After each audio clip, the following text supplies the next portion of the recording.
ગુજરાતમાં સર્વપ્રથમ મહેસૂલ ચોકી શરૂ કરવામાં આવી। સુરેન્દ્રનગર જિલ્લામાં ખનીજ માફિયાઓ બેફામ બનતા ચોટીલા પ્રાંત અધિકારીની નવતર પહેલ। મહેસૂલી ચોકીમાં ઉચ્ચ અધિકારીઓ 24 કલાક ફરજ બજાવશે।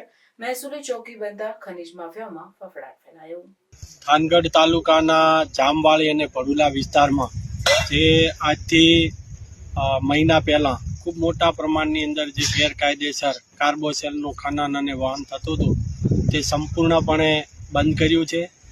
આપણી સતત જે રેડ પાડી છે અને રેડ દરમિયાન જે પણ કાંઈ જથ્થો જપ્ત કરેલો હતો તમામ જથ્થો પણ આપણે મામલતદાર કચેરીએ ખસેડી દીધો છે। મજૂર પણ જામવાળી અને ભડુલાની અંદરથી 100% રવાના કરી દીધા છે અને અત્યારે ફરીવાર હવે આ ચાલુ ન થાય તે હેતુથી આ આપણી મહેસૂલી ચોકી ઊભી કરવામાં આવેલી છે અને આ મહેસૂલી ચોકી ખાતે હું પોતે પણ રાત્રે 12-1-2 વાગે અહીંયા આવું છું, બેસું છું। મામલતદાર થાનગઢ પણ આવે છે, એમની ટીમ નાયબ મામલતદાર પણ આવે છે, અમારા પણ નાયબ કલેક્ટર પ્રાંત કચેરી ચોટીલીના પણ આવે છે, મામલતદાર ચોટીલા, આ બધા જ જે રાઉન્ડ ધ ક્લોક આ ચોકી ખાતે મહેસૂલી ચોકી ખાતે ફરજ બજાવે છે અને ચાંપતી નજર રાખે છે।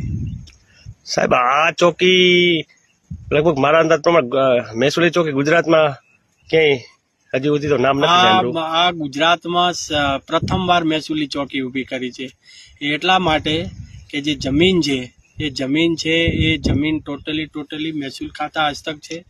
આ જમીન છે, ધરતી છે, એ ધરતીનો ક્યારે કોઈ એનો બગાડ ન થાય, એમાંથી કોઈ ખનન ન થાય અનધિકૃત રીતે, એ તમામ જવાબદારી છે